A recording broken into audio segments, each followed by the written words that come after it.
Hello, my dear students. So, in this lecture, we will discuss the physical properties of haloalkanes and haloarenes. तो हमने preparation वाला part finish कर लिया है. हमने haloalkanes की, haloarenes की preparation सारी कर ली है. और अब हम discuss करेंगे physical and chemical properties of haloalkanes and haloarenes. So, आज के lecture में हम सिर्फ और सिर्फ physical properties की बात करेंगे. Physical का मतलब होता है कि physically वो दिख कैसे रहे हैं, haloalkanes दिखते कैसे हैं, उनका कलर कैसा है, उनकी स्मेल कैसी है, उनका बॉइलिंग पॉइंट कैसा है, उनका मेल्टिंग पॉइंट कैसा है. ये सारे पॉइंट्स हम आज के लेक्चर में डिस्कस करेंगे. पहले हम बात करते हैं कलर की. अल्काइल हैलाइड्स जो होते हैं वैसे तो वो कलरलेस होते हैं जब वो प्योर फॉर्म में होते हैं, लेकिन ब्रोमाइड्स और आयोडाइड्स जो है अगर आप उसको लाइट में एक्सपोज करेंगे तो वो कलर डेवलप कर लेते हैं. सिंपल क्या कहा मैंने कि अल्काइल हैलाइड्स जो वैसे तो वो कलरलेस होते हैं जब वो प्योर फॉर्म में होते हैं, लेकिन ब्रोमाइड और आयोडाइड जो हैं वो कलर डेवलप कर लेते हैं जब हम उनको लाइट के इसमें लेके जाते हैं, लाइट एक्सपोजर में लेके जाते हैं तब. ठीक है. सेकंड आता है smell. So many volatile hello compounds have sweet smell. जितने भी वोलेटाइल हेलो कंपाउंड्स हैं उनमें से मैक्सिमम जो है वो उनकी स्मेल कैसी होती है, स्वीट स्मेल होती है. वोलेटाइल का मतलब होता है जो इजीली वेपर स्टेट में जा सके, जो वेपराइज हो सके. ठीक है. नेचर की अगर बात करें तो nature of C X bond, जो सी एक्स बॉन्ड है अल्काइल हैलाइड में वो कैसा होता है, पोलर होता है. अब इसमें मैं डिटेल में नहीं जाऊंगी क्योंकि नेचर के ऊपर मेरा एक डिटेल्ड लेक्चर ऑलरेडी है, आप प्लेलिस्ट में जाके चेक कर सकते हैं. राइट. यहाँ पर आपको अंडरस्टैंड करना है कि जो सी एक्स बॉन्ड है वो क्या होता है बेटे, पोलर होता है नेचर में, क्योंकि इनके ऊपर क्या होता है, नेगेटिव और पॉजिटिव चार्ज होते हैं. जब भी पॉजिटिव और नेगेटिव चार्ज आएंगे तो मतलब कि वहां पे पोलैरिटी जनरेट हो रही है. सो सी एक्स बॉन्ड जो है वो क्या है, पोलर है नेचर में. राइट.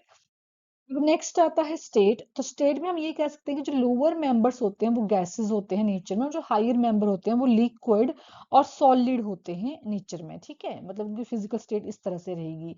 सो लोअर मेंबर का मतलब ये हुआ कि जिसका मॉलिक्यूलर मास कम होगा, जिसका मॉलिक्यूलर मास कम होगा वो गैसेस स्टेट में रहेंगी. जैसे कि अगर मैं बोलूं CH3F है ना, CH3F ले लो या CH3Cl ले लो, तो इनका जो मॉलिक्यूलर मास है वो कम होगा, तो मतलब कि वो गैसेस स्टेट में रहेंगे.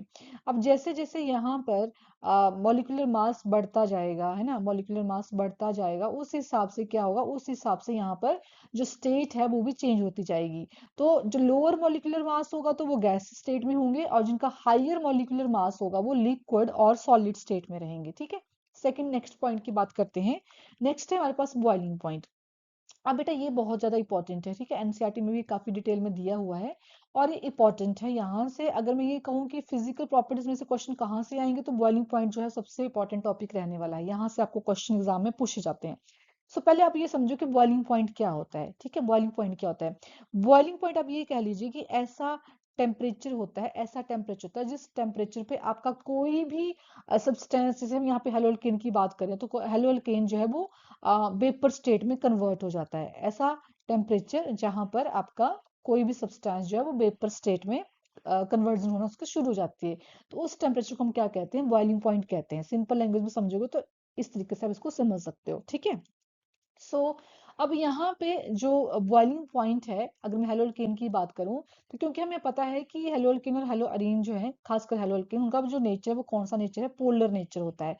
पोलर का मतलब है यहाँ पे पॉजिटिव और नेगेटिव चार्जेस हैं. अब पोलर नेचर होने की वजह से इनका क्या होता है, हायर बॉइलिंग पॉइंट हो जाता है. ठीक है. हायर बॉइलिंग पॉइंट मतलब इनका जो बॉइलिंग पॉइंट है वो बहुत ज्यादा होगा. एक पॉइंट तो ये. और दूसरा कि जैसे जैसे यहाँ पे मोलर मास बढ़ता जाएगा, मोलर मास बढ़ता जाएगा, आपका जो बॉइलिंग पॉइंट है वो भी क्या होता चलेगा, इंक्रीज होता चलेगा. क्यों, ऐसा क्यों होगा, देखो अब ध्यान से सुनना. जो बॉइलिंग पॉइंट होता है बेटे, जो बॉइलिंग पॉइंट होता है वो डायरेक्टली प्रोपोर्शनल होता है इंटरमॉलिक्यूलर फोर्सेस ऑफ अट्रैक्शन के, जिसको कि हम यहाँ पे वंडरवॉल फोर्स ऑफ अट्रैक्शन में लिख रही हूँ. ठीक है. Van der Waals forces, van der Waals forces, van der Waals forces. ठीक है. तो जो आपका बॉइलिंग पॉइंट है वो किसके ऊपर डिपेंड कर रहा है, वंडरवॉल फोर्सेस के ऊपर डिपेंड कर रहा है. और जो वंडरवॉल फोर्स है वो कहाँ ज्यादा होंगे, जहां पे आपका मॉलिक्यूलर मास ज्यादा होगा. ठीक है. जहां पे मॉलिक्यूलर मास हमारा ज्यादा होगा. ये पॉइंट आपको ध्यान रखना है कि बॉइलिंग पॉइंट जो है वो किस तरह से वेरी करेगा. बॉइलिंग पॉइंट वेरी करेगा with respect to van der Waals force of attraction. और वंडरवॉल फोर्स ऑफ अट्रैक्शन कहाँ ज्यादा होगी, जिसका मॉलिक्यूलर मास ज्यादा होगा. अब आप कहेंगे कि वंडरवॉल फोर्स ऑफ अट्रैक्शन क्यों, किस रिस्पेक्ट में आप कह रहे हैं. अब देखो हमारे पास यहाँ पे है आर एक्स. ठीक है. तो मैं यहाँ पे दो मॉलिक्यूल ले रही हूँ, आर एक्स आर एक्स. अब यहाँ पे हमें पता है कि पॉजिटिव चार्ज है, यहाँ पे नेगेटिव चार्ज है, यहाँ पर भी पॉजिटिव, यहाँ पर भी negative, partial positive partial negative. ठीक है. अब ये दो मॉलिक्यूल ले लिए मैंने, एक मॉलिक्यूल ये वाला और एक मॉलिक्यूल ये वाला। तो जब भी हम हेलो अल्केन ले रहे हैं, उसको बॉयल कर रहे हैं, तो ऑब्वियसली उसमें बहुत सारे मॉलिक्यूल्स प्रेजेंट होंगे और उन मॉलिक्यूल्स के बीच में क्या होगी बेटा, उन मॉलिक्यूल्स के बीच में एक फोर्स ऑफ अट्रैक्शन होगी, जिसको कि इंटरमॉलिक्यूलर फोर्स ऑफ अट्रैक्शन भी कहते हैं आप, या फिर उसको वंडरवाल फोर्सेस कह लो, इंटरमॉलिक्यूलर फोर्सेस। अब ये जो इंटरमॉलिक्यूलर फोर्सेस हैं वो जितनी ज्यादा स्ट्रॉन्ग होंगी, उनका बॉइलिंग पॉइंट भी उतना ही ज्यादा होगा। ठीक है, तो हम कर क्या रहे हैं बेसिकली, हम अगर मान लीजिए कोई ऐसा हेलो अल्केन है जो सॉलिड स्टेट में है, तो हम बॉइलिंग पॉइंट का मतलब क्या होता है कि आप उसको इतना बॉइल कर रहे हो कि वो वेपर स्टेट में कन्वर्ट हो जा रहा है। ठीक है, वेपर स्टेट में कन्वर्ट हो रहा है, गैस स्टेट में मतलब, है ना। सो यहाँ पे सॉलिड स्टेट में जो इनका डिस्टेंस, जो पार्टिकल्स होते हैं वो बहुत ही टाइटली हेल्ड होते हैं, उनके बीच में फोर्स ऑफ अट्रैक्शन भी क्या होती है बट स्ट्रांग होती है, ये तो आपको ऑलरेडी पता है ना, हमने लोग क्लास में भी चीज पढ़ी हुई है। लेकिन जब वो वेपर स्टेट में जाएंगे तो यहाँ पे जो पार्टिकल्स होते हैं, मतलब कि उनकी जो पार्टिकल होंगे, जो मॉलिक्यूल होंगे, वो थोड़े दूर दूर हो जाते हैं। सो यहाँ पे भी वही चीज है कि सॉलिड स्टेट में अगर जितना ज्यादा फोर्स ऑफ अट्रैक्शन ज्यादा होगी बिटवीन टू मॉलिक्यूल्स, इनको तोड़ना और तोड़ के वेपर स्टेट में लेके जाना हमारे लिए थोड़ा सा डिफिकल्ट हो जाएगा। सो बेसिकली जो बॉइलिंग पॉइंट होगा, फिर वो उसका जो टेम्परेचर है वो भी इंक्रीज कर जाएगा, है ना। जहां पे कम फोर्स ऑफ अट्रैक्शन होगी, मान लीजिए वो 100 केल्विन पे वेपर स्टेट में जाएगा।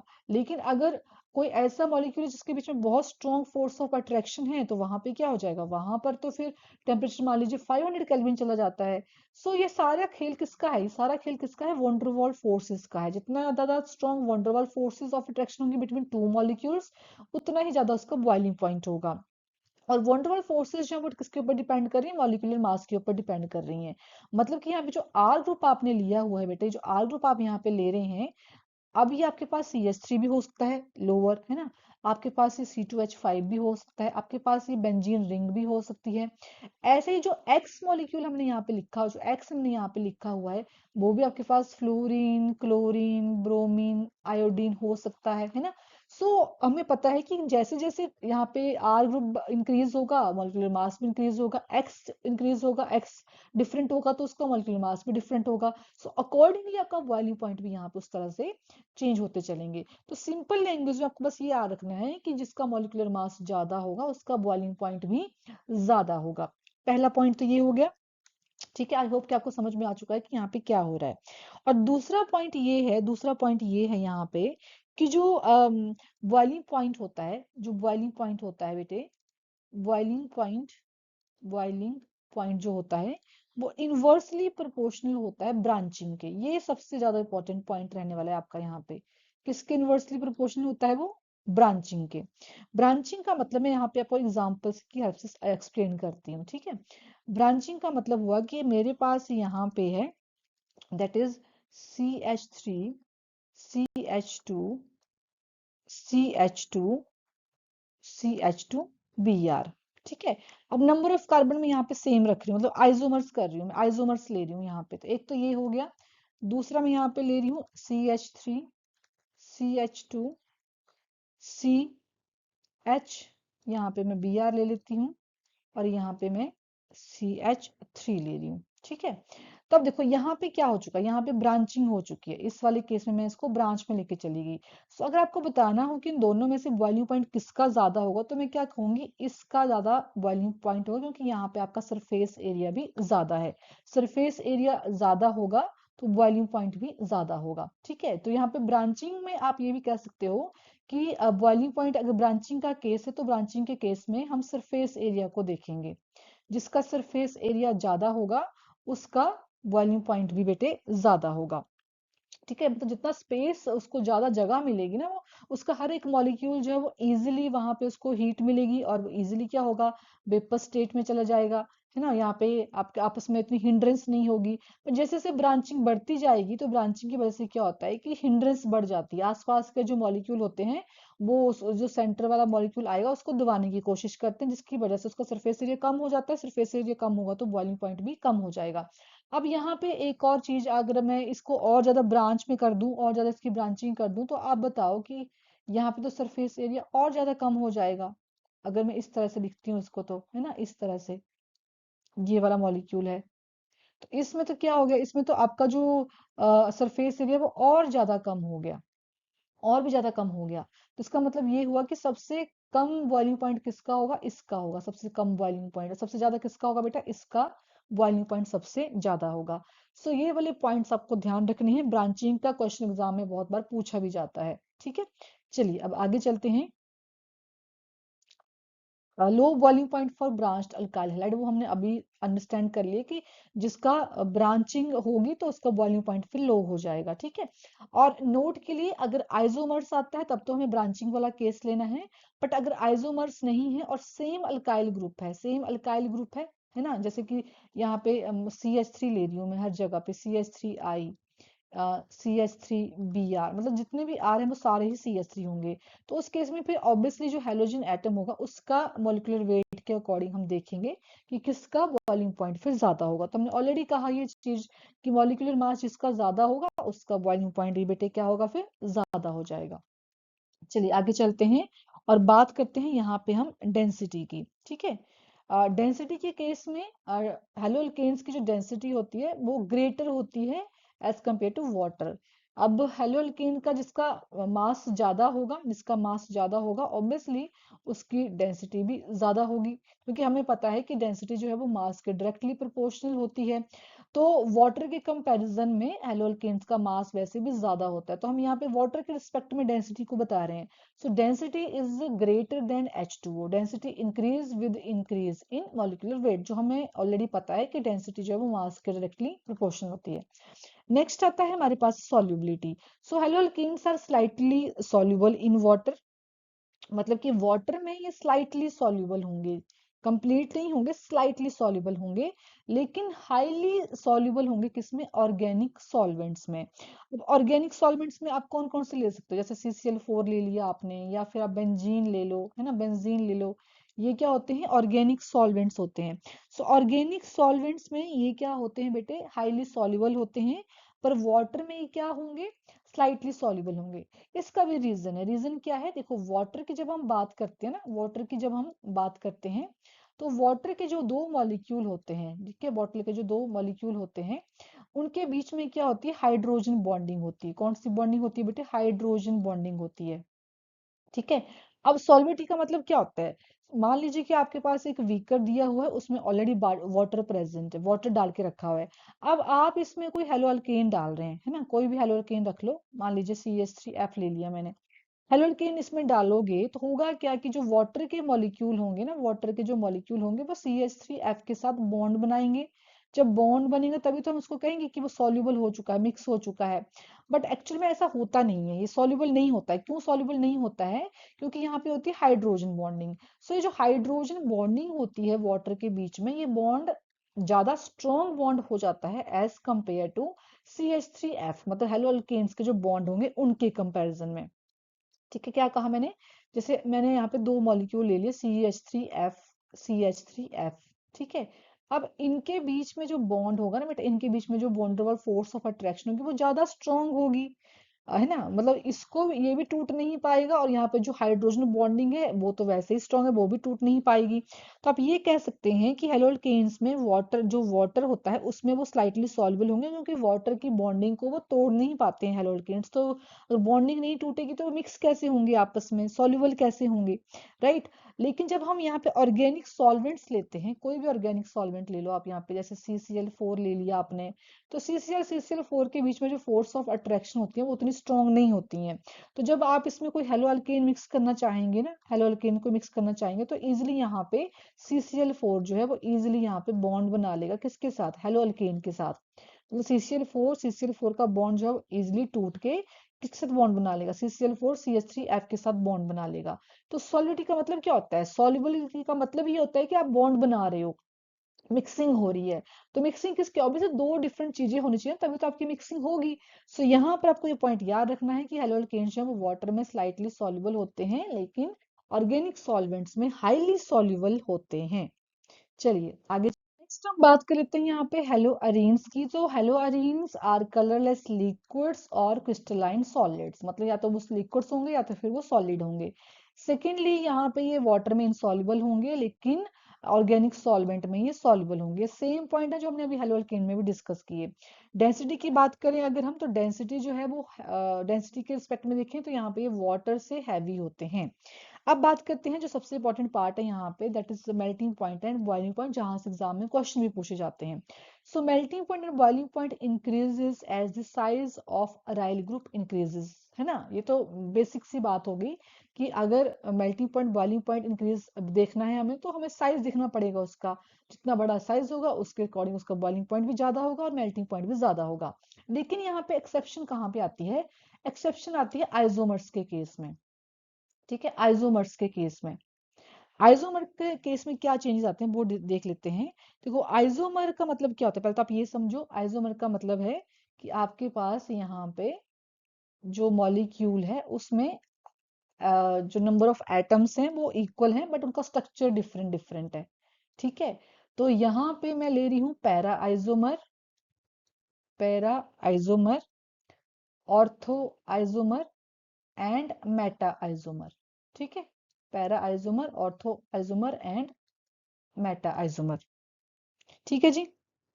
अब देखो, अगर मैं यहाँ पे देखूं तो आपके पास यहाँ पे आपके पास आता है जो ऑर्डर बनता है वो क्या बनता है?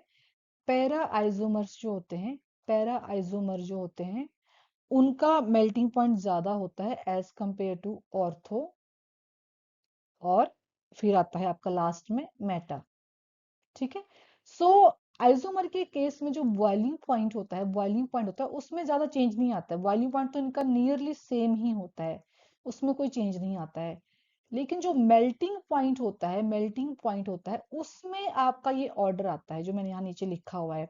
ठीक है, कि पैरा आइसोमर्स का मेल्टिंग पॉइंट ज्यादा होगा as compared to ortho isomer, as compared to meta isomer.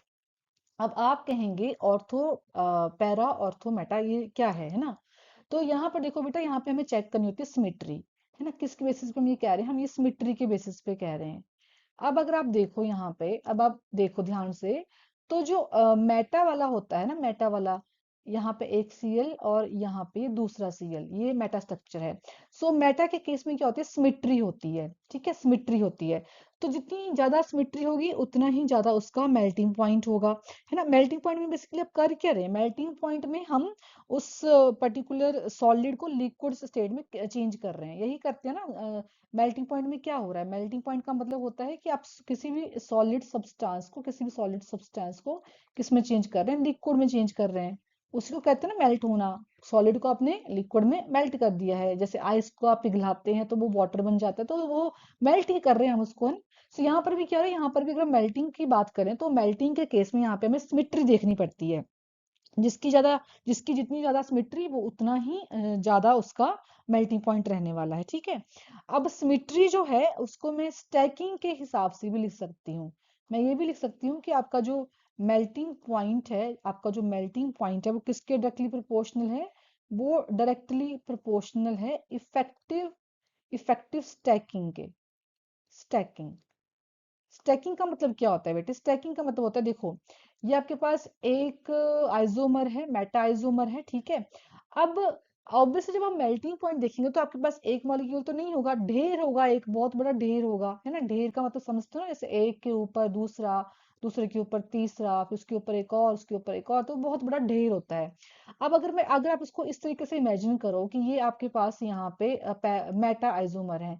सो यहाँ पे सीएल है, एक नीचे सीएल है, यहाँ पर भी एक सीएल है, यहाँ पर भी एक सीएल है। तो इसका जो भार होता है, ओवरऑल जो भार होगा वो बैलेंस्ड होगा। ठीक है, बैलेंस्ड होगा इसका भार, जिसकी वजह से यहाँ पे सिमेट्री आ जाती है। तो जितनी ज्यादा सिमेट्री होगी उसका मेल्टिंग पॉइंट भी ज्यादा हो जाएगा, है ना। लेकिन लेकिन अगर आप इस केस को देखो, अगर मैं पैरा की बात करूं तो पैरा स्ट्रक्चर कैसे बन रहा है आपका? पैरा स्ट्रक्चर आपका कुछ इस तरीके से बन रहा है, यहाँ पे सीएल, यहाँ पे सीएल, है ना। अगर मैं इसका भी ऐसे आपको ढेर की फॉर्म में दिखाऊं तो आपको कैसे बनेगा? एक सीएल यहाँ पे, फिर एक सीएल यहाँ पे, है ना। इस तरीके से इसका एक बहुत बड़ा ढेर होगा मॉलिक्यूल्स का, ऐसे ऐसे आगे आगे करके। तो इस केस में क्या होता है कि जो सारे के सारे जो सीएल मॉलिक्यूल्स हैं वो एक ही साइड को हैं, जो सीएल है वो एक ही साइड को है, जिसकी वजह से इसकी जो स्टैकिंग है, जो भार है वो एक साइड को ही हो जाता है, तो यहाँ पे सिमेट्री नहीं आती है, ठीक है। तो यहाँ पे क्या हो जाती है, अनसिमेट्री हो जाती है। ऐसे ही अगर मैं इस केस की बात करूं तो यहाँ पर भी क्या हो जाती है, अनसिमेट्री, यहाँ पर भी क्या हो जाती है, अनसिमेट्री। सो सिमेट्री कहाँ पे आ रही है आपकी, सिमेट्री आ रही है मेटा के केस में, यहाँ पे आपकी क्या आ रही है बेटे, सिमेट्री आ रही है। तो जहां पे सिमेट्री आती है वहां पर आपका मेल्टिंग पॉइंट क्या होता है, ज्यादा होता है। सो मेल्टिंग पॉइंट का ऑर्डर क्या बन जाता है आइसोमर्स के केस में, para isomers have more melting point than ortho than meta. Reason क्या बताओगे आप यहाँ पे, उसकी सिमेट्री, सिमेट्री लिख लो, या फिर जो मैंने यहाँ पे लिखा हुआ है आप इसको भी इस तरीके से बॉक्स में डाल लो कि मेल्टिंग पॉइंट जो है वो किसके ऊपर डिपेंड कर रहा है, इफेक्टिव स्टैकिंग के ऊपर डिपेंड कर रहा है। स्टैकिंग का मतलब है एक के ऊपर एक, एक के ऊपर एक ढेर लगा दिया आपने ऊपर तक, और फिर आप उस ढेर को देख रहे हो कि क्या वो बैलेंस्ड है या अनबैलेंस्ड है। अगर वो बैलेंस्ड है तो मतलब कि वहां पे सिमेट्री है, सिमेट्री है तो वो स्टेबल है, स्टेबल है तो उसका मेल्टिंग पॉइंट भी फिर ज्यादा है। ठीक है, आई होप कि आपको क्लियर हो चुका है कि यहाँ पे मेल्टिंग पॉइंट हम किस बेसिस पे देख रहे हैं। चलिए अब नेक्स्ट आता है हमारे पास यहाँ पे डाइपोल मूवमेंट। अब डाइपोल मूवमेंट जो है उसमें एक क्वेश्चन बहुत बार एग्जाम में पूछा जाता है, क्वेश्चन भी मैं आपको बता देती हूँ फिर हम उसके ऊपर डिस्कशन करते हैं कि आपको यहाँ पे ऑर्डर बताना है, ठीक है। और मैं आपको यहाँ पे अल्काइल हैलाइड भी दे रही हूँ, ठीक है। अल्काइल हैलाइड आपके पास क्या है, CH3F, CH3Cl, CH3Br and CH3 iodine, ठीक है। अब ये आपके पास इसका आपको डाइपोल मूवमेंट बताना है, अरेंज करना है। सो होता क्या है यहाँ पर कि हमें पता है कि जो डाइपोल मूवमेंट होता है बेटा वो क्या होता है, Q मल्टीप्लाइड बाई डी। जहाँ पे Q क्या होता है, Q हमारे पास होता है चार्ज। Q क्या होता है बेटे हमारे पास, यहाँ पे Q होता है चार्ज, और D क्या होता है, D होता है डिस्टेंस, डी होता है डिस्टेंस। सो हमें ये चीज ऑलरेडी पता है कि जो आर एक्स बॉन्ड होता है उसमें पार्शियल पॉजिटिव और पार्शियल नेगेटिव चार्ज होता है, तो चार्ज तो ये हो गया। डिस्टेंस का मतलब हुआ कि जो CH3 और F है इनके बीच में, इन दो एटम्स के बीच में, दो मॉलिक्यूल्स के बीच में कितना डिस्टेंस है, बॉन्ड लेंथ कितनी है उसकी। सो ये भी हम ऑलरेडी जानते हैं कि यहाँ पे बॉन्ड लेंथ जो है वो जैसे जैसे आपका साइज बढ़ता चलेगा वैसे वैसे आपकी बॉन्ड लेंथ भी इंक्रीज होती चलेगी। और इस हिसाब से सबसे ज्यादा बॉन्ड लेंथ किसकी आ जाती है बेटे, आई की आ जाती है। तो ये दो फैक्टर बन गया आपके, एक तो चार्ज बन गया, दूसरा बन गया डिस्टेंस। अब जो एक्सपेक्टेड होती है, एक्सपेक्टेड जो ऑर्डर होता है इसका डाइपोल मूवमेंट का, वो तो यही रहता है कि इस तरीके से आपका डाइपोल मूवमेंट होना चाहिए था। लेकिन जो डाइपोल मूवमेंट है वो ऐसा होता नहीं है, ठीक है। ये तो एक्सपेक्टेड है, लेकिन यहाँ पे कुछ हमें जो रिजल्ट मिलते हैं वो अनएक्सपेक्टेड से मिल जाते हैं। तो एक्चुअल में जो इसका ऑर्डर होता है वो क्या बन जाता है बेटे, एक्चुअल ऑर्डर क्या होता है इसका, एक्चुअल ऑर्डर होता है इसका CH3Cl, फिर यहाँ पे आता है CH3F, फिर बाकी तो सेम CH3Br, और फिर आता है CH3I। अब यहाँ पे क्या हुआ, इस ऊपर वाले केस में क्या हुआ, इस वाले केस में हम यहाँ पे डिस्टेंस फैक्टर देख रहे हैं, डिस्टेंस फैक्टर देख रहे हैं, ठीक है। सॉरी डिस्टेंस नहीं, हम यहाँ पे चार्ज फैक्टर देख रहे हैं। यहाँ पे हम कौन सा फैक्टर देख रहे हैं बेटे, यहाँ पे हम चार्ज फैक्टर देख रहे हैं कि किसके ऊपर किस तरह से चार्ज है। लेकिन यहाँ पे क्या होता है, यहाँ पे आपका डिस्टेंस डोमिनेट कर जाता है, डिस्टेंस फैक्टर डोमिनेट कर जाता है। ऐसा क्यों होता है, ऐसा इसलिए होता है क्योंकि देखो CH3F की केस में, CH3F के केस में क्या हो जाता है, आपका जो बॉन्ड लेंथ है वो बहुत ही छोटी होती है ना, क्योंकि फ्लोरीन का साइज छोटा होता है। और यहाँ पे फ्लोरीन के पास क्या होते हैं, इलेक्ट्रॉन्स भी होते हैं। तो यहाँ पे दो फैक्टर साथ में काम करते हैं, तो इसकी बॉन्ड लेंथ छोटी है, कम है। दूसरा कि ये जो इलेक्ट्रॉन्स है यहाँ पे, जो इलेक्ट्रॉन्स है यहाँ पे, इनकी रिपल्शन भी आ जाती है, ठीक है। रिपल्शन की वजह वजह से यहाँ पे उसका जो डाइपोल मूवमेंट होता है फिर वो कम हो जाता है एज कंपेयर टू CH3Cl। सो आप ये कह सकते हैं कि ये वाला जो ऑर्डर है ये एक्सपेक्टेड ऑर्डर है, लेकिन एक्चुअल में जो ऑर्डर होता है हमारा वो क्या होता है, ये वाला ऑर्डर रहता है। और इस ऑर्डर, ऐसा ऑर्डर क्यों है, इसका रीजन भी मैंने आपको बता दिया कि इस केस में आपका डिस्टेंस फैक्टर जो है, डिस्टेंस फैक्टर जो है वो डोमिनेट करता है, डिस्टेंस फैक्टर डोमिनेट करता है, ठीक है। और CH3F जो है फिर वो CH3Cl के बाद में आएगा, जिसका रीजन भी मैं आपको यहाँ पे एक्सप्लेन कर चुकी हूँ कि ऐसा क्यों होता है।